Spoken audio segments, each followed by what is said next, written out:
దేవునికి మహిమ కలుగును గాక. మంచిది. పరిశుద్ధ గ్రంథము నుండి మలాకీ గ్రంథము 4వ అధ్యాయము 2వ వచనం మనం చదువుకుందాం. 4వ అధ్యాయము 2వ వచనం మనం చదువుకుందాం. అయితే నా నామమందు భయభక్తులు గలవారగు మీకు నీతి సూర్యుడు ఉదయించెను. అతని రెక్కలు ఆరోగ్యము కలుగజేయును. గనుక మీరు బయలుదేరి క్రొవ్విన దూడలు గంతులు వేయుదురు. స్తోత్రం చెప్పండి గట్టిగా. దేవుడు మనతో మాట్లాడును గాక. చిన్న ప్రార్థన చేస్తాను. ప్రేమ కలిగిన తండ్రి, నీ కృపలు మమ్మల్ని దర్శించి ఆశీర్వదించండి. మాతో అందరితో మాట్లాడండి.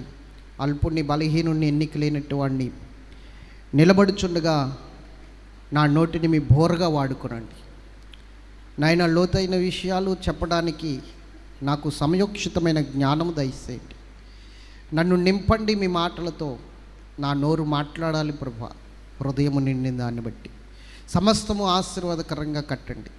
ఇప్పుడు ఈ సమయంలో నీ బిడ్డలు వింటుండగానే, నీ మాటలు వింటుండగానే వారికి వెలుగు కలుగును గక్క, వారికి తెలివి కలుగును గక్క, వారికి జ్ఞానము కలుగును గక్క, వారికి వివేకము కలుగును గక్క, వారు స్వస్థత పొందుదురు గక్క, వారు నెమ్మది పొందుదురు గక్క నీ మాటల ద్వారా. ఎందుకంటే నా వాక్కును పంపి వారిని బాగు చేస్తానన్నావు తండ్రి.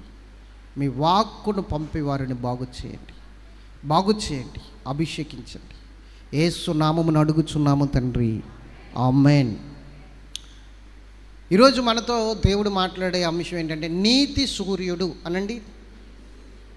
ఏమిటి ఈరోజు అంశం ఏంటి? నీతి సూర్యుడు, అది అంశం.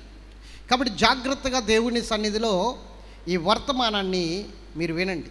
ఖచ్చితంగా దేవుడు మిమ్మల్ని దర్శించబోతున్నాడు, మీతో మాట్లాడబోతున్నాడు. స్వయంగా స్పష్టంగా నీతోనే మాట్లాడబోతున్నాడు. ఈ రోజున నీతోనే మాట్లాడబోతున్నాడు. స్తోత్రం చెప్పండి గట్టిగా. చెప్పండి. సూర్యుడు చేసే పని ఏంటి? వెలుగును ఉదయింప చేస్తాడు, అవునా కదా? వేడిని కలగజేస్తాడు. 2, చీకటిని మటుమాయం చేస్తాడు. మీరు గుర్తుంచుకోండి. మొట్టమొదటిగా ఆయన వెలుగుని ప్రకాశిస్తాడు. 2, చీకటిని తోలివేస్తాడు. 3, వెట్ట కలగజేస్తాడు. ఓకే, మీరు ఈ విషయాలు గుర్తుపెట్టుకోవాలి లాస్ట్ వరకు కూడా. సూర్యుడు చేసే పని ఏంటంటే, సూర్యుడు ఉదయిస్తే చీకటి ఉండదు ఇంకా వారి జీవితాల్లో. సూర్యుడు ఉదయిస్తే వారి జీవితాల్లో చీకటి ఉండదు. సూర్యుడు ఉదయిస్తే చీకటి తొలగిపోతుంది, వెలుగు ఉదయిస్తుంది.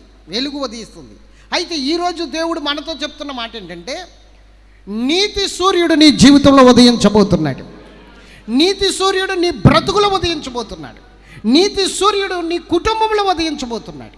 అంటే నీ బ్రతుకులో, నీలో, నీ కుటుంబంలో ఉన్న చీకటి పూర్తిగా ఆయన తొలగించి వేయబోతున్నాడు.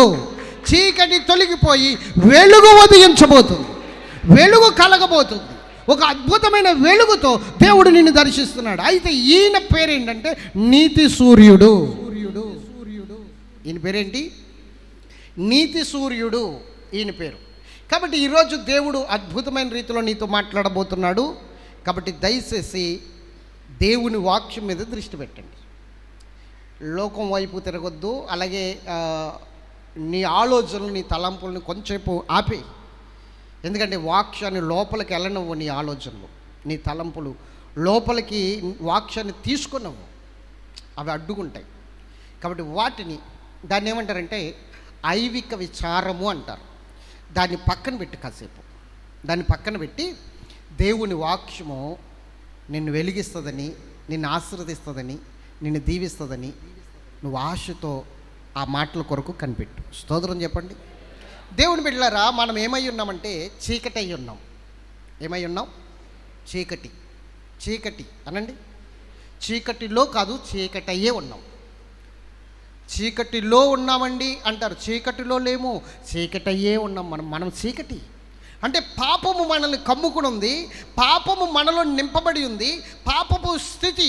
చీకటి అంటే పాపము అని అర్థం. చీకటి అంటే ఏంటి? పాపము ఉపమానముగా మనం తీసుకోవచ్చు. మనము ఉపమానముగా తీసుకుంటే చీకటి పాపానికి సాదృశ్యము. కాబట్టి ఇప్పుడు మనము పాపములో ఉన్నాము, పాపమైపోయి ఉన్నాము, శాపగ్రస్తులుగా మారిపోయాం. అవునా? శాపగ్రస్తులుగా మారిపోయాం.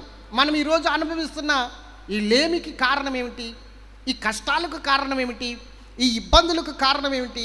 ఈ శోధనలకు కారణం ఏంటి? చాలామంది అంటారు, పాస్టర్ గారండి మేము ఎంతో ప్రార్థన చేస్తున్నాం, నేను ఎంత ప్రార్థన చేస్తున్నా కూడా నా ప్రార్థనకి ఎందుకు జవాబు రావట్లేదు, నేను ఎందుకు విడుదల పొందలేకపోతున్నాను, ఆర్థికపరమైన ఒత్తిళ్ల చేత తరమబడుతున్నానండి, కష్టాలు ఒకదాని వెనకాల ఒకటి వచ్చేస్తున్నాయి, ఏం చేయాలో అర్థం కావట్లేదు, అప్పుల వారు తరుముతున్నారు, సమస్యలు అన్నీ కూడా నాకే వస్తున్నట్లుగా ఉన్నాయి, ఇన్ని సంవత్సరాల నుంచి నేను సన్నిధికి వచ్చినా కూడా ఎందుకు నా పరిస్థితి మారట్లేదు, ఉపవాస ప్రార్థన చేస్తున్నాను, మీరు చెప్పినట్లు చేస్తున్నాను, చాలా విషయాల్లో సన్నిధికి వచ్చి కూడా నేను ఎందుకు మేలు అనుభవించలేకపోతున్నాను, ఎందుకు నా పరిస్థితి ఇలా ఉంది అని చాలామంది దుఃఖపడుతూ ఉన్నారు, బాధపడుతూ ఉన్నారు.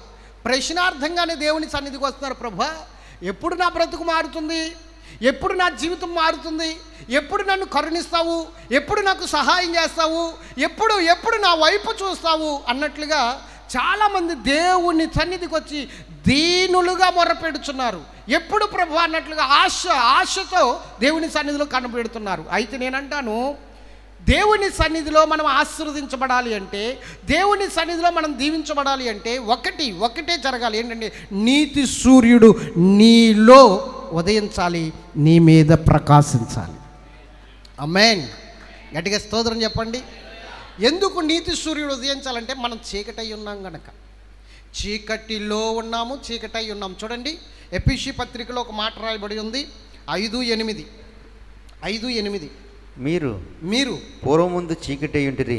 ఎలా ఉన్నామంట? పూర్వమందు చీకటై ఉంటిరి. ఇప్పుడైతే ప్రభువునందు వెలుగై ఉన్నారు. ఇప్పుడైతే ప్రభువునందు వెలుగై ఉన్నారు. అది బ్రాకెట్లో పెట్టండి. ఇప్పుడైతే ప్రభువునందు వెలుగై ఉన్నారు అన్నది బ్రాకెట్లో పెట్టండి. ఇప్పుడు దాన్ని మనం తీసుకుందాం తర్వాత. ఇప్పుడు ప్రస్తుతం ప్రజెంట్ మనం ఎలా ఉన్నాము? చీకటై ఉన్నాం. చెప్పండి, ప్రజెంట్ ఇప్పుడు మనం ఎలా ఉన్నాము? చీకటై ఉన్నాం. చీకటిలో కాదు, చీకటై ఉన్నాం. ఇప్పుడు చీకటై ఉన్నప్పుడు ఆ చీకటి పూర్తిగా పోవాలి అంటే, ప్రభువునందు వెలుగై ఉండాలంటే, స్తోత్రం చెప్పండి. ఒకటి, తండ్రి అయిన దేవుడు అన్నాడు నేను లోకానికి వెలుగని, తర్వాత కుమారుడైన క్రీస్తు అన్నాడు నేను లోకానికి వెలుగని, తర్వాత ఆ క్రీస్తు ఏమన్నాడంటే మీరు లోకానికి వెలుగై ఉన్నారన్నాడు. తండ్రి అయిన దేవుడు లోకానికి వెలుగు, కుమారుడైన క్రీస్తు లోకానికి వెలుగు. మనము లోకానికి వెలుగు ఎలాగవుతాం?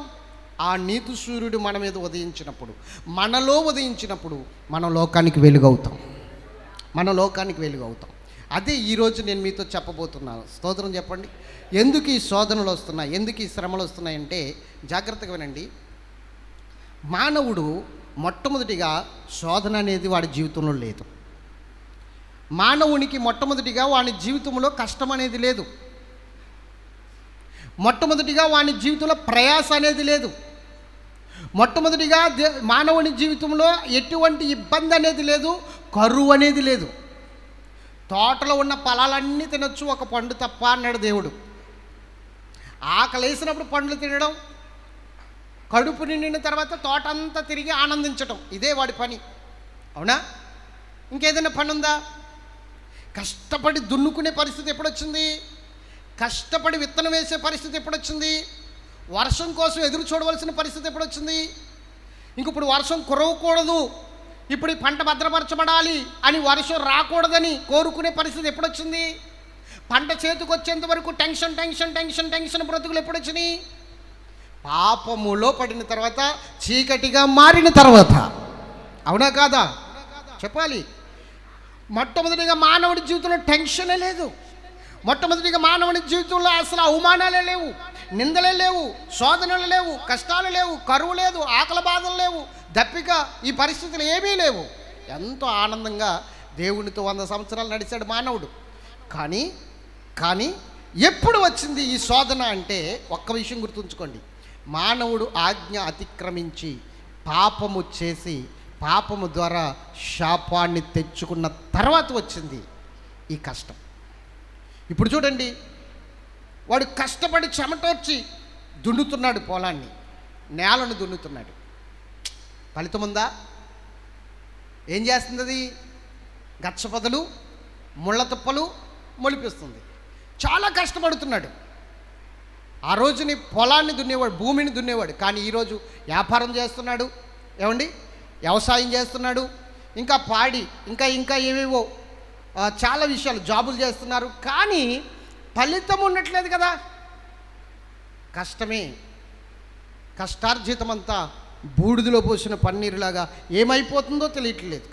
కొన్ని వ్యాపారాలు సక్సెస్ అవ్వట్లేదు, ఫెయిల్ అయిపోతున్నాయి, అప్పులు పాలైపోతున్నాం, సమస్యలు వచ్చేస్తున్నాయి, ఇబ్బందులు వచ్చేస్తున్నాయి. అసలు ఈ టెన్షన్ ఏమిటి? దేవుని దగ్గరికి వస్తున్నా కూడా ఈ టెన్షన్ల బ్రతుకులు పోవట్లేదు. దేవుని దగ్గరికి వస్తున్నా కూడా ఈ అప్పుల బాధలు తప్పట్లేదు. దేవుని దగ్గరికి వస్తున్నా కూడా నిందలు, శోధనలు, ఈ పరిస్థితులు ఎందుకు తప్పట్లేదంటే నీవు దేవుని దగ్గరికి వస్తున్నావు, కానీ దేవుని సన్నిధిలో నీ పాపము, నీ శాపము అనే చీకటి నుండి వేరవ్వట్లేదు. గుర్తుంచుకో, దేవుడు వెలుగు కలుగును గాక అన్నాడు, వెలుగు కలిగింది. అప్పుడు వెలుగును, చీకటిని వేరు చేశాడు. అలాగే ఇప్పుడు కూడా నీ జీవితంలో ఉన్న చీకటి నుండి నిన్ను వేరు చేయాలి, వెలుగు సంబంధిగా మార్చాలి. ప్రభువునందు వెలుగుగా నువ్వు మారాలి. ఎప్పుడైతే ప్రభువునందు నువ్వు వెలుగుగా మారతావో అప్పుడు ప్రభువునందున్న నీవు నూతన సృష్టిగా మార్చబడతావు. అప్పుడైతే నువ్వు చీకటి అయి ఉన్నావు, కానీ ఎప్పుడైతే ఆ నీతి సూర్యుడు నీ మీద ఉదయించాడో, నీలో ఉదయించాడో, అప్పుడు ఏం జరుగుతుందంటే నువ్వు నూతన సృష్టిగా మార్చబడతావు. మరలా నీలో నూతన సృష్టి ఏర్పడుతుంది. దేవుని యొక్క వెలుగు నీలోనికి వస్తుంది. పాపము అంతా కూడా, శాపం అంతా కూడా తొలగిపోతుంది. దేవుని సన్నిధిలో అద్భుతమైన ఆశీర్వాదాన్ని చూస్తాం, సమృద్ధి చూస్తాం. ఎలాగో తెలుసా? ఒక్క విషయం గుర్తుంచుకో, దేవుడు నీ మీద ఉదయిస్తే గనక, ఆ నీతి సూర్యుడు నీలో ఉదయిస్తే గనక నీ లైఫ్ ఎలా ఉంటుందో తెలుసా? ద్వితోపదేశ కాండము 28వ అధ్యాయం 12వ వచనం చదవండి. దేవుడు కనుక నీలో ఉదయిస్తే ఎలా ఉంటుందో చూపిస్తాను. 12వ వచనం. యెహోవా నీ దేశం మీద వర్షము దాని కాలమందు కురిపించుటకు. కాలమందు, ఇప్పుడు చెప్పండి, వర్షం దాని కాలమందు కురుస్తుందా? నిన్న తాడేపల్లిగూడెంలో తెగ కురిసేసిందంట వర్షం. తెలుసా మీకు? ఎంతమందికి తెలిసి చేతులు పైకెత్తండి. తాడేపల్లిగూడెంలో గట్టి కొట్టిందంట, అరగంట 30 గంట కొట్టిందంట బయటికి రాకుండా. మరి ఇప్పుడు కురవలసిందేనా? అసలు ఇది కురిచే కాలమేనా? ఏమండి అలా చూస్తారేంటి నా వంక? నేను చెప్తున్నది నిజమే, నేనేం వార్తలు చెప్పట్లేదు, వాస్తవాలు చెప్తున్నాను. దేవునికి మహిమ కలుగును గాక. ప్రాంతీయ వార్తలు చెప్తున్నట్లుగా చూస్తారేంటి? నమస్కారం. ఏ రోజు వార్తల్లో ముఖ్యాంశాలు అన్నట్లుగా నేను మీతో ఏం మాట్లాడట్లా. దేవునికి స్తోత్రం చెప్పండి. వాస్తవాలు చెప్తున్నాను, గుర్తుంచుకోండి.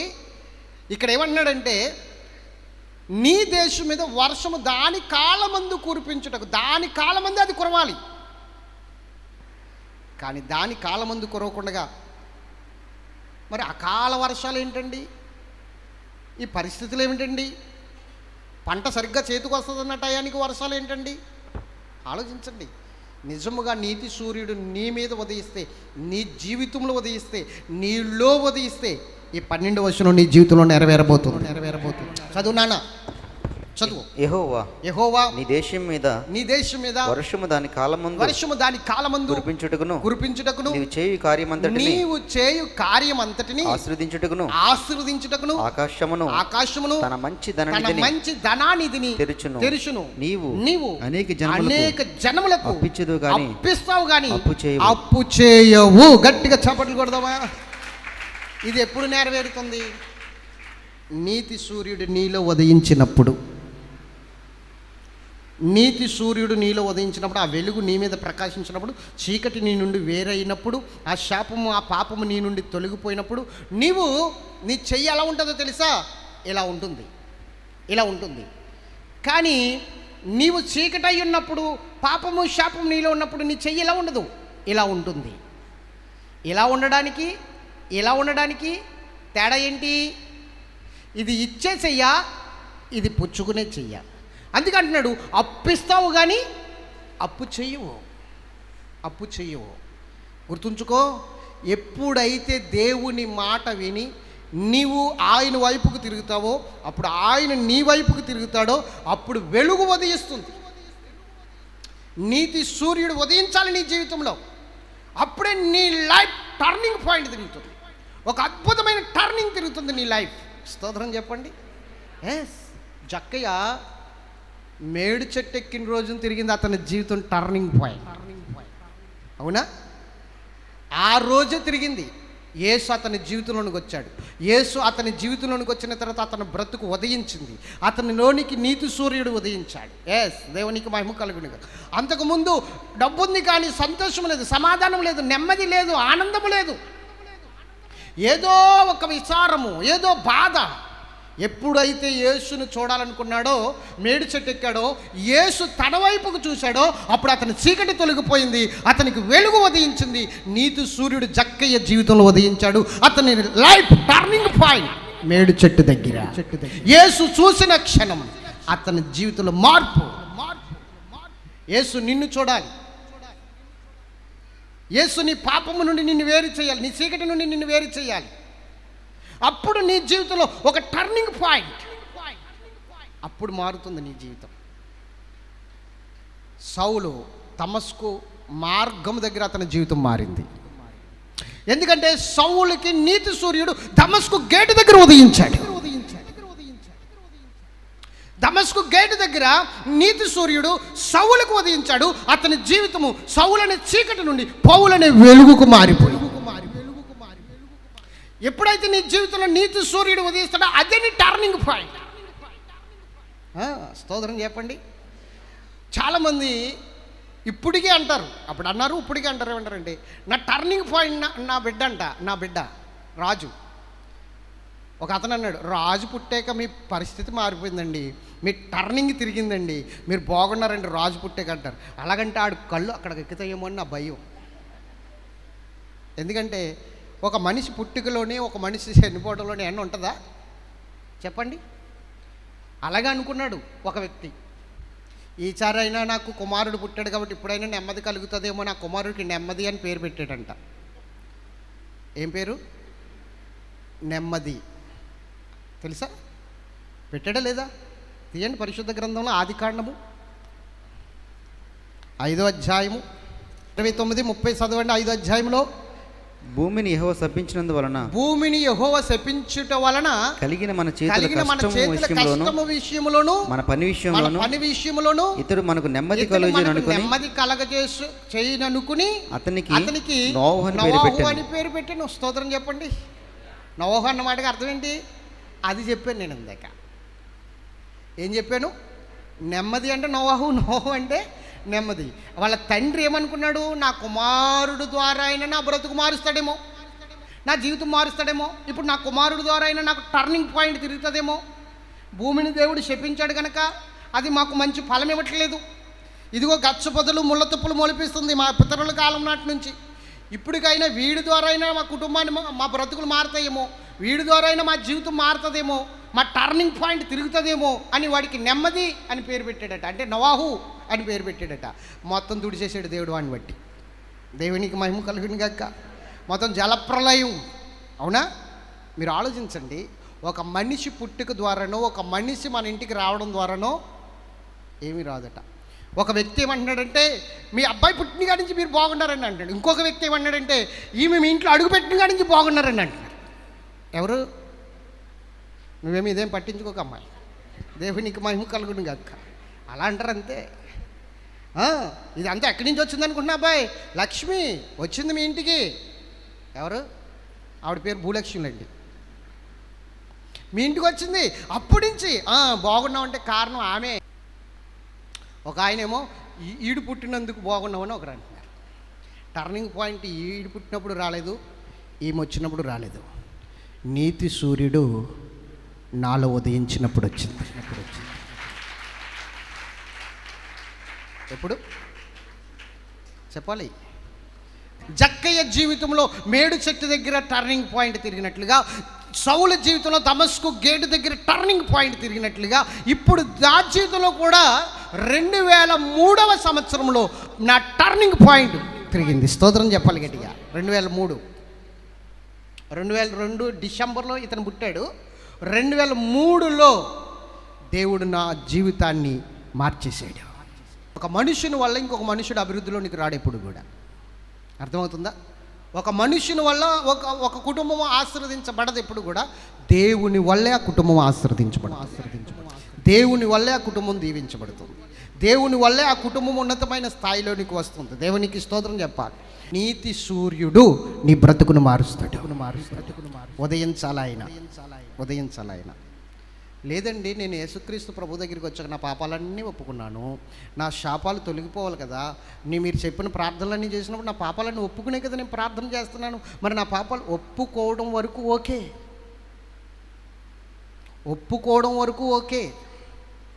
మరి ఫలాలు ఫలించాలిగా.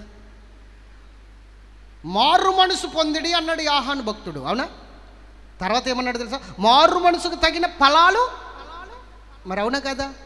మాట్లాడరు ఏంటండి? హలో, మీకు అర్థమవుతుందా లేదా వాక్యం? మారు మనసు పొందడం వేరు, మారు మనసుకు తగిన ఫలాలు. ఎస్, ఇది నువ్వు గుర్తించాలి. ఇప్పుడు నేను 2 మాటలు చెప్పి నేను ముగించేస్తాను, ఎక్కువ చెప్పి ఏం ప్రసంగం చేయను. మీరు గమనించండి, ఈ 2 మాటల్లోనే పరిపూర్ణమైన ఆశీర్వాదం దాశించాడు దేవుడు.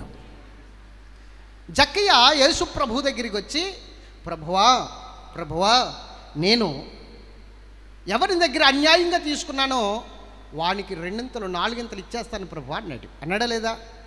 అప్పుడు దేవుడు అన్నాడు, యేసు ప్రభు, ఇతడును అబ్రహాము కుమారుడు, ఇతని ఇంటికి నేడు రక్షణ వచ్చి ఉన్నది. ఓకే, స్తోత్రం చెప్పండి. ఇది మారు మనసు. యేసు ప్రభువుని చేర్చుకున్న తర్వాత నీ జీవితంలోకి వచ్చేది మారు మనసు. కానీ మారు మనసుకు తగిన ఫలాలు ఫలించడం అంటే ఏంటి? మారు మనసుకు తగిన ఫలాలు ఫలించడం అంటే ఏంటి చెప్తాను, వినండి. స్తోత్రం చెప్పండి గట్టిగా. ఇంకొకసారి చెప్పాలి. ఒక వ్యక్తి తన ఫ్రెండ్స్ని పిలిచి పార్టీ చేస్తున్నాడు. బిర్యానీ థమ్సప్ అన్నీ పెట్టి పార్టీ చేస్తున్నాడు. నా వైపు చూస్తూ వినండి. ఈ ఫ్రెండ్స్కి ఎందుకు పార్టీ ఇస్తున్నాడో వీళ్ళకి అర్థం కావట్లేదు. పార్టీ ఇస్తున్నాడు. వాళ్ళు వచ్చి అడుగుతున్నారు, నీ బర్త్డేయా అంటున్నారు. కాదన్నారు. నీ భార్య బర్త్డేయా? కాదు. నీ బిడ్డల బర్త్డే? కాదు. మీ పెళ్లి రోజా? కాదు. మరి ఇంకెందుకు ఇస్తున్నావు ఈ పార్టీ? దేనికి ఇస్తున్నావురా ఈ పార్టీ? దేనికి ఇస్తున్నావు? నీ పెళ్లి రోజు కాదంటున్నావు, నీ పుట్టినరోజు కాదంటున్నావు, నీ బిడ్డల పుట్టినరోజు కాదంటున్నావు. పోనీ మరి ఇంకేమిటి, ఎందుకు ఇస్తున్నావు ఈ పార్టీ అని అడుగుతుంటే వీడు అంటున్నాడు, జక్క ఇంటికి యేసుబాబు వచ్చాడు అందుకు ఇస్తున్నాను పార్టీ అంటున్నాడు. ఎవరింటికి ఎవరు వచ్చారు? ఒరే, నీ పక్కింటోడు జక్క ఇంటికి యేసుబాబు వస్తే నువ్వు పార్టీ ఇస్తావేంట్రా? మీకు అనుమానం రావచ్చు, అప్పుడు బిర్యానీలు ఉన్నాయని. నేను ఇప్పుడు బట్టి చెప్తున్నాను. దేవునికి స్తోత్రం చెప్పాలి గట్టిగా. హల్లెలూయా. మళ్ళీ ఈ ప్రశ్నలు వేయకండి. లైవ్లో ఒకవేళ ఈ వీడియో చూస్తున్న వారు కూడా ఒకవేళ ఈ ప్రశ్న వేస్తారని ముందుగానే చెప్తున్నాను. ఈ కాలాన్ని చూసి చెప్తున్నాను నేను, అంతే. దేవునికి మహిమ కలుగును గాక. హల్లెలూయా. గుర్తుంచుకోండి, నువ్వు నీ ఇంట్లో ఏమీ శుభకార్యం జరగకుండా జక్క ఇంటికి యేసుబాబు వస్తే నువ్వు పార్టీ ఇవ్వడం ఏంటి? మరి అదే, ఎప్పుడు ఒకళ్ళు పీక్కు తినే జక్కయ్య ఈరోజు కేకేసి నాకు 4,000 ఇచ్చాడు. స్తోత్రం చెప్పండి గట్టిగా. తన ఇంటికి రావడం వల్ల అన్యాయంగా ఎవరి దగ్గర తీసుకున్నాడు వాడికి 4 ఇచ్చేశాడు, నాకు ఇచ్చాడు. అందుకని స్తోత్రం చెప్పండి. ఇది ఫలం. ఇప్పుడు జక్కయ్య ఏం చేశాడు? ఫలిస్తున్నాడు. అర్థమవుతుందా? మారు మనసు అంటే ఒప్పుకోవడం, ఫలము ఫలించడం అంటే చేసి చూపించడం. మారు మనసుకు తగిన క్రియలు చేసి చూపించడం ఫలం. మారు మనసుకు తగిన ఫలాలు ఫలించడం అంటే. దేవునికి మహిమ కలుగును గాక. ఇంకొకసారి చెప్పండి. ఎస్ ప్రభా, నేను ఈ పాపం చేశాను, నన్ను క్షమించు, ఇంకెప్పుడు ఈ పాపం చేయనని ఒప్పుకోవడం మారు మనసు.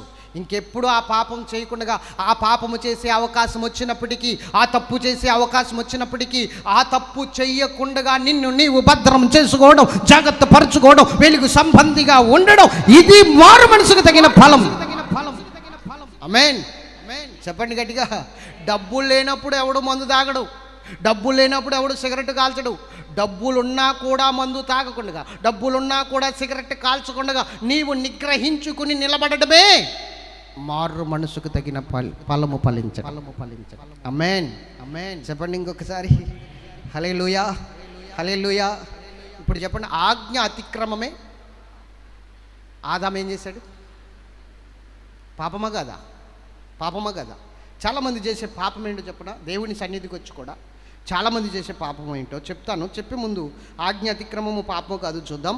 1 యోహాను పత్రిక 3వ అధ్యాయము 4వ వచనం. 1 యోహాను పత్రిక 3వ అధ్యాయం 4వ వచనం. పాపం చేయు ప్రతివాడును, చెప్పండి, పాపము చేయు ప్రతివాడును ఆజ్ఞను అతిక్రమించును. చెప్పండి ఇప్పుడు, పాపము చేయు ప్రతివాడును ఆజ్ఞను అతిక్రమించును. ఓకే, ఆజ్ఞ అతిక్రమమే పాపము. ఓకే, చెప్పండి ఆజ్ఞ అతిక్రమమే. చెప్పండి, ఆజ్ఞ అతిక్రమమే. ఎస్. మరి మేమే ఆజ్ఞ అతిక్రమిస్తున్నాం? ఇప్పుడు నేను ఒక ప్రశ్న వేస్తాను, మీరందరూ నా వైపు చూస్తూ సమాధానం చెప్పండి. దక్షిణ భాగము తీయాలన్నది దేవుడిచ్చిన ఆజ్ఞ లేకపోతే మనం పెట్టుకున్నదా? నీ ఆశీర్వాదాలకి ద్వారం మూయబడటానికి కారణం అదే. Main important. అంతా ఓసారి వచ్చాక తీద్దాంలే, తర్వాత ఇది దైవజనుడు అడుగుతున్నది కాదు. చాలామందికి అర్థం కాని విషయం ఏంటంటే పాస్టర్లు అడుగుతారు, పాస్టర్లే ఈ విషయాన్ని అడుగుతారు. ఇది లోకస్తులకు కూడా ఇది వేలనైపోయింది ఈ విషయం, ఈ మాట. అందుకని చాలామంది ఏం చేస్తున్నారంటే లోకస్తులు నోరు ముయించడానికి దేవుడి ఆజ్ఞను కూడా పక్కన పెట్టేస్తున్నారు. బోధకులు కూడా అలాగే ఉన్నారు ఈ రోజున. లోకమునకు నువ్వు వెలుగై ఉండాలి. లోకమును బట్టి నిన్ను మార్చుకోకూడదు. దేవుణ్ణి బట్టి నిన్ను మార్చుకోవాలి. లోకము అర్చించట్లేదని, లోకము ఇలా ఉంటే నన్ను మెచ్చుకుంటుందని. నీకు ఒకటి చెప్పనా, జనము నిన్ను మెచ్చుకున్నప్పుడు, అంటే జనులు నిన్ను కొనియాడబడినప్పుడు నీకు శ్రమ. జనులు నిన్ను మెచ్చుకోవాలని, జనులు నీకు జై కొట్టాలని, జనులు నిన్ను శబాస్ అనాలని ఎప్పుడు ప్రయత్నించుకో. దేవుడు నీ వైపు ఉండాలని, దేవుడు నిన్ను హెచ్చించాలని చూడు నువ్వు ఎప్పుడు చూసినా. కొంతమంది దేవుని వాక్యాలు కూడా కలిపి చెరిపేయడానికి కారణం ఏంటంటే అన్యులు నన్ను మెచ్చుకోవాలి. ఈ సోషల్ మీడియా వచ్చిన తర్వాత అన్యజనులు మెచ్చుకునేటట్లు వాక్యాలు చెప్తున్నారు, కానీ దేవుణ్ణి మెప్పించేటట్లు వాక్యం చెప్పట్లేదు. బోధకులు కూడా, బోధకులారా మీ బోధ మార్చుకోవాలి. ఈ రోజున బోధకులారా మీ బోధ మార్చుకోవాలి. అన్యజనులు వింటున్నారు కదా, అన్యజనులు శబాస్ అన్నట్లుగా నీ వాక్యం ఉండాలనుకోకు. దేవుడు మెప్పించేటట్లు నీ వాక్యం ఉండాలి. ప్రజలకు ఉపయోగపడేటట్లు నీ వాక్యం ఉండాలి. బోధకులారా మార్చుకోండి మీ బోధ. చెప్పండి ఇప్పుడు, దక్షిణ భాగం అడిగింది దేవుడా పాస్టర్లా? చెప్పాలి. దక్షిణ భాగం అడిగింది ఎవరు? దేవుడా పాస్టర్లా? అబ్రహాము ఎవరికి ఇచ్చాడు దక్షిణ భాగం? మెల్కీషెదెకు, నిరంతరము దేవునికి యాజకుడై ఉన్నవానికి ఇచ్చాడు, ప్రధాన యాజకునికి ఇచ్చాడు. చెప్పాలి. ఇజ్రాయెల్ ప్రజల్ని అడిగింది ఎవరు? ఇజ్రాయెల్ ప్రజల్ని దక్షిణ భాగం అడిగింది ఎవరు? దేవుడే. మరి అది పాత నిబంధన కదండి. అంటే పాత నిబంధన అంటే అర్థమేమిటో తెలుసా? జంతు రక్తము, జంతు బలి పాత నిబంధన అంటే. క్రొత్త నిబంధన ఏంటో తెలిస్తే పాత నిబంధన ఏంటో తెలుస్తుంది నీకు. క్రొత్త నిబంధన యేసు రక్తము. ఇదిగో నా రక్తము వలన అయినది క్రొత్త నిబంధన అన్నాడు. మరి పాత నిబంధన ఏంటి? జంతువుల రక్తము వలన అయిన నిబంధనే పాత నిబంధన. జంతువుల రక్తము, జంతువుల బలి కొట్టివేశాడు. అది పాత నిబంధన కొట్టివేయడం అంటే. ఈ క్లారిటీ లేదు ఈ రోజున. మరి మోషే ధర్మశాస్త్రం ప్రకారంగా వచ్చినది కాదు దక్షిణ భాగం, అబ్రహాము కాలములో వచ్చినదే దక్షిణ భాగం. అబ్రహాం కాలము విశ్వాస సంబంధమైన కాలం అది. అందుకని అబ్రహాము దేవుణ్ణి నమ్మెను, అది అతనికి నీతిగా ఎంచబడిను. అబ్రహాము విశ్వాసం మూలముగా జనములకు తండ్రిగా మారాడు. అర్థమవుతుందా? అంతేకాని క్రియల వల్ల కాదు, ధర్మశాస్త్ర క్రియల వల్ల కాదు అబ్రహాము నీతిమంతుడిగా మారుతా. మీరు రోమపత్రిక 4వ అధ్యాయం చదువుకొని ఇంటికి వెళ్ళిన తర్వాత అక్కడ క్లియర్గా రాసింది అబ్రహాం దేని వలన నీతిమంతుడిగా మార్చబడ్డాడో. దేవునికి మహిమ కలుగును గాక. పౌలు గారే చెప్తున్నాడు అక్కడ. రైట్. ఇప్పుడు ఎవరు అడిగారు ఇది? ఎవరు అడిగారు? ఓకే, క్రొత్త నిబంధన ప్రకారంగా దక్షిణ భాగం లేదు కదండి అంటే ఓకే, క్రొత్త నిబంధన ప్రకారంగా దక్షిణ భాగం వద్దు. క్రొత్త నిబంధన ప్రకారంగా ఏమడిగాడో తెలుసా దేవుడు? క్రొత్త నిబంధన ప్రకారంగా ఏమిటో తెలుసా? స్థిరాస్తులను అమ్మి సంఘాలకు తేవడం. అది సులువా? ఇది సులువా? నీ రాబడంతట్లో 10వ భాగం ఇవ్వడం సులువా? నీ స్థిరాస్తులను అమ్మి ఇవ్వడం సులువా? క్రొత్త నిబంధన ప్రకారం అయితే ఇంకా కష్టం. మరి చెప్పి ఏం చేద్దాం? సార్ చెప్పండి, ఇప్పుడు చెప్పండి, ఏం చేద్దాము? మాట్లాడరు ఏంటండి? కొమ్ములు తిరిగిన నాయకులు ఉన్నారు ఇక్కడ. క్రైస్తవం పాతుకుపోయిన వారు ఉన్నారు. చెప్పండి, ఇప్పుడు కొత్త నిబంధన కష్టమా, పాత నిబంధన కష్టమా? ఏది కష్టము చెప్పనా? క్రొత్త నిబంధనే కష్టం. పాత నిబంధన ఏం కష్టం కాదు. క్రొత్త నిబంధన కృపాకాలం అండి. ఎవడు చెప్పాడురా నీకు? ఎవడు చెప్పాడు? ఎవడు చెప్పనా నీకు? కృపాకాలమే కాదన్ను. పాత నిబంధన ప్రకారంగా 4 రాళ్ళు తెచ్చి గుడి కట్టేయచ్చు, దేవుని మందిరం. క్రొత్త నిబంధన ప్రకారంగా నువ్వే దేవుని మందిరంగా కట్టబడాలి. దేవునికి మహిమ కలుగును గాక. ఏది కష్టం ఇప్పుడు? పాత నిబంధన ప్రకారంగా 4 రాళ్ళు తెచ్చి గుడి కట్టేసి బలులు ఇచ్చేయచ్చు. మరి క్రొత్త నిబంధన ప్రకారంగా అట్లా కుదరదు. క్రొత్త నిబంధన ప్రకారంగా నువ్వే దేవుని మందిరము, నువ్వే దేవుని ఆలయముగా కట్టబడాలి. ఏది కష్టమో చెప్పు ఇప్పుడు? మాట్లాడరు ఏంటండి? పాత నిబంధన ప్రకారంగా ఒక స్త్రీ పురుషుడు వ్యభిచారం చేస్తే పాపం. క్రొత్త నిబంధన ప్రకారంగా మోహపు చూపు చూస్తేనే వ్యభిచారం. మరి ఏది కష్టం ఇప్పుడు? సార్ వెనకాల ఉన్న పెద్ద పెద్ద మేధావులు చెప్పాలి ఈ మాట. ఏది కష్టం నాన్న? చేతులు పైకెత్తండి, చేతులు పైకెత్తండి. మేధావులే కదా మీరు. మాట్లాడరు ఏంటండి? గోర్లు కొరుక్కుంటూ కూర్చోవద్దు, చెప్పాలా. స్తోత్రం చెప్పండి గట్టిగా. నీతి సూర్యుడు అనండి. దక్షిణ భాగం అనేది దేవుడిచ్చిన ఆజ్ఞ. దేవుడు అడిగాడు నిన్ను, అవునా? మరి ఇప్పుడు దాన్ని పక్కన పెడితే అది అతిక్రమించినట్టే. అతిక్రమమే పాపం. దేవుని ఆజ్ఞ అతిక్రమమే. అది నీకు తెలియకుండానే అది చీకటిగా మార్చేస్తుంది నిన్ను.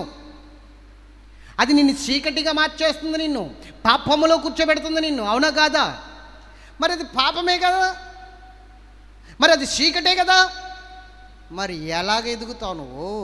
ఎలా ఆశీర్వదించబడటావు? మొత్తం వచ్చినప్పుడు ఇద్దాంలే, మొత్తం వచ్చినప్పుడు ఇద్దాంలే, మొత్తం వచ్చినప్పుడు ఎలాగేస్తా? కొంచెంలోనే ఇవ్వలేవు నువ్వు. మొత్తం వచ్చాక ఇవ్వగలదువా? కళ్ళు ఎలా కొడతాయి నీకు? ఎలా ఒప్పుకుంటుంది మనస్సు? కొంచెంలోనే ఇవ్వలేకపోయావు నువ్వు. మొత్తం వచ్చా నిన్ను ఎలా మోసగిస్తుంది నీ హృదయం? దేవునికి స్తోత్రం చెప్పండి. నీకు ధనాపేక్ష అనేది ఎప్పుడైతే ఉందో అప్పుడు నువ్వు తీయలేవు. అది ఆజ్ఞ అతిక్రమం. అతిక్రమమే పాపం. పాపము ద్వారా వచ్చే జీతం ఏంటి? నాశనం, మరణం. ఆ పాపమే చీకటిగా ఉండిపోయింది నీలో. అందుకే నీతి సూర్యుడు ఉదయించట్లేదు. అర్థమవుతుందా? స్తోత్రం చెప్పాలి గట్టిగా. ఇది నువ్వు అర్థం చేసుకోవాలి. ఈ రోజున నువ్వు గ్రహించాలి. నీతి సూర్యుడు ఉదయిస్తే ఎలా ఉంటుందో 4 మాటలు చెప్పేసి నేను ముగించేస్తాను. ఇందాక 2 అన్నాను, ఇప్పుడు 4 తర్వాత 8 చూద్దాం. చూడండి పరిశుద్ధ గ్రంథము నుండి. అర్థమవుతుందా మీకు? రైట్, చూద్దాం. చూడండి, నీతి సూర్యుడు ఉదయిస్తే ఎలా ఉంటుందో యెషయా గ్రంథము 60వ అధ్యాయము 1-5 వచనాలు చదవండి. 1-5 వచనాలు. నీకు వెలుగు ఇచ్చినది. అది నీతి సూర్యుడు ఉదయిస్తే నీవు చీకటిగా ఉన్న నీవు వెలుగుగా మారుతావు. మొట్టమొదటిగా వెలుగు వస్తుంది నీ మీదకి. లెమ్ము తేజరిల్లుము, లెమ్ము తేజరిల్లుము. యెహోవా మహిమ, నీతి సూర్యుని యొక్క మహిమ నీ మీద ఉదయించును, నీ మీద ఉదయిస్తుంది. చూడుము భూమిని చీకటి కమ్ముచున్నది, కట్టిక చీకటి జనములను కమ్ముచున్నది. యెహోవా నీ మీద ఉదయించుచున్నాడు. నీ మీద అంటే ఆయన నీతి సూర్యుడు కనుక ఉదయించే క్రియ ఆయనకు ఉంది. నీతి సూర్యుడు కనుక ఉదయిస్తున్నాడు. సూర్యుడు ఉదయిస్తాడుగా, అవునే కదా? ఏమన్నాడు ఆయన? నీ సూర్యుడు ఇంకా అస్తమింపడు అన్నాడు. అంటే ఈ సూర్యుడు, ప్రకృతి సంబంధమైన సూర్యుడు ఉదయించి అస్తమించినట్లుగా ఈ యెహోవా నీతి సూర్యుడు ఉదయిస్తే ఇంకా అస్తమించడం అనేది ఉండదు. ఒకవేళ నువ్వు పాపంలో పడిపోతే నువ్వు చీకటి అయిపోతావేమో, కానీ ఆయన అస్తమింపడు. నీ సూర్యుడు ఇంకా అస్తమింపకుండా నీ మీద ఉదయిస్తున్నాడు ఆయన. ప్రకాశిస్తున్నాడు ఆయన. రైట్, చదవండి. ఆయన మహిమ నీ మీద కనబడుచున్నది, జనములు నీ వెలుగునికి వచ్చేదరు. చెప్పండి, జనములు నీ వెలుగులోనికి వస్తారు, రాజులు నీ ఉదయకాంతికి వచ్చేదరు, నీ ఉదయకాంతికి వస్తారు. కన్నులెత్తి చుట్టూ చూడుము, వీరందరూ కూడుకుని నీ యొద్దకు వస్తున్నారు.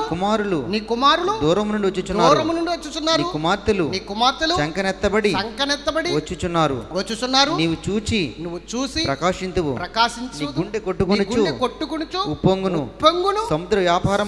సముద్ర వ్యాపారము నీ వైపు త్రిప్పబడును. జనముల ఐశ్వర్యము నీ యొద్దకు వచ్చును. ఇంకా ఎక్కడ ఉందండి కరువు? మొత్తం వ్యాపారాలన్నీ నీ స్వాధీనంలోకి వచ్చేస్తాయి. జనముల ఐశ్వర్యము నీ యొద్దకు వచ్చేస్తుంది.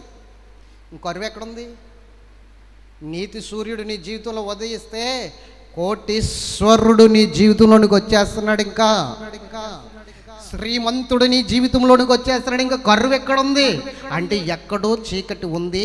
నీతి సూర్యుడు ఇంకా నీ మీద ఉదయించలేదు గనకే ఈ కరువు, ఈ కష్టం, ఈ ఇబ్బంది, ఈ ఆర్థికపరమైన ఒత్తిళ్ళు, శ్రమలు, శోధనలు ఇంకా ఎంతకాలం ప్రభువా అని అడుగుతున్నావు కదా. నీతి సూర్యుడు ఉదయించేంత వరకు తప్పదు. ఉదయించాలంటే నీ పాపములు, నీ అతిక్రమాలు అన్నీ కూడా ఒప్పుకుని దేవుని సన్నిధిలో విడిచిపెట్టి, అయ్యా నేను ఇంకా మారు మనసుకు తగిన ఫలాలు ఫలించే కృప నాకు దయచే, నా మీద ఉదయించు, చీకటి నుండి నన్ను వేరు చేయి, వెలుగుగా మార్చు. పాపం ఉంటేనే చీకటి ఉన్నట్టు, చీకటి ఉంటేనే పాపం ఉన్నట్టు. ఇప్పుడు నీతి సూర్యుడు ఉదయించకపోతే నీ జీవితంలో టర్నింగ్ పాయింట్ లేదు. అది ఎక్కడ ఎప్పుడు ఇవ్వాలో దేవుడికి తెలుసు. నీ జీవితంలో ఒక టర్నింగ్ పాయింట్ అంటే ఎప్పుడంటే నీతి సూర్యుడు నీ జీవితంలో ఏ క్షణాన్ని ఉదయిస్తాడో అదే టర్నింగ్ పాయింట్. అదే టర్నింగ్ పాయింట్. అవకాశమే ఆయన ఉదయించే అవకాశమే. ఆ నీతి సూర్యుడు ఉదయించాలి. ఎప్పుడైతే ఆయన ఉదయిస్తాడో అప్పుడు ఖచ్చితంగా నీ చీకటి తొలగిపోతుంది. చీకటి అయి ఉన్న నీవు వెలుగుగా మారిపోతావు. ప్రభువుకు సంబంధించిన వెలుగుగా మారిపోతావు. లోకానికి ఒక ఉపయోగపడే వ్యక్తిగా ఉంటావు. లోకానికి వెలుగుగా ఉంటావు.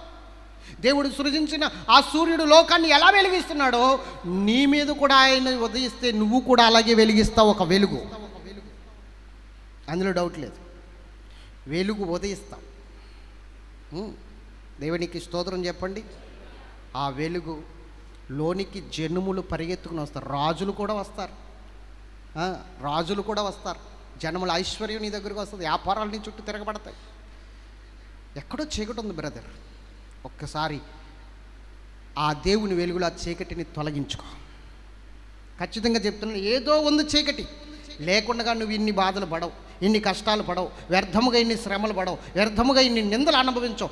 ఏదో చీకటి ఉంది, లోక సంబంధమైన చీకటి ఏదో ఉంది నీ జీవితంలో. నీతి సూర్యుడు ఉదయించకుండా నువ్వెక్కడో ఆ చీకటిని అడ్డు పెడుతున్నావు, ఆ క్రియను అడ్డు పెడుతున్నావు. ఒక్కసారి ఒప్పుకొని ఇదిగో ప్రభు నా పరిస్థితిని నువ్వు నిలబడు. ఆ సూర్యుడు ఉదయించబోతున్నాడు. నీతి సూర్యుడు ఉదయించబోతున్నాడు.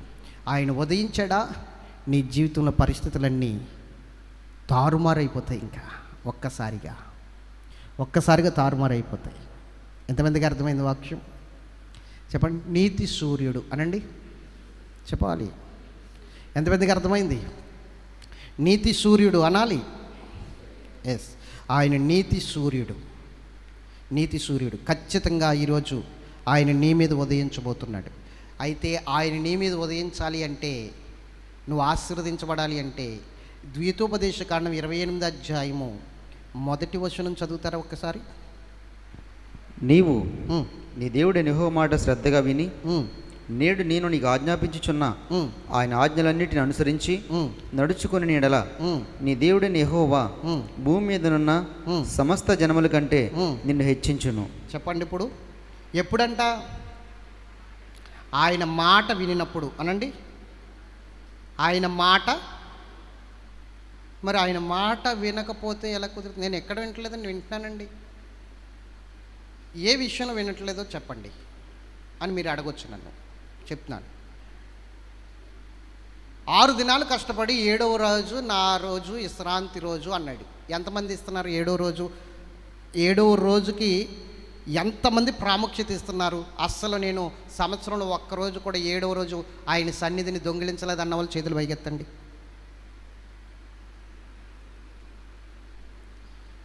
మరి ఇది కాదండి పాపం. నా మాట ప్రకారంగా అన్నాడు, ఆయన మాటలు ఇక్కడ తప్పుకున్నావా లేదా?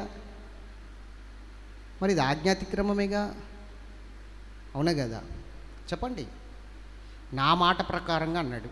2, శత్రువుని ప్రేమించండి, మిమ్మల్ని బాధ పెట్టే వారి కొరకు ప్రార్థన చేయండి అన్నాడు. ఎంతమంది చేస్తున్నారు ఇలా? చేతులు పైకెత్తండి.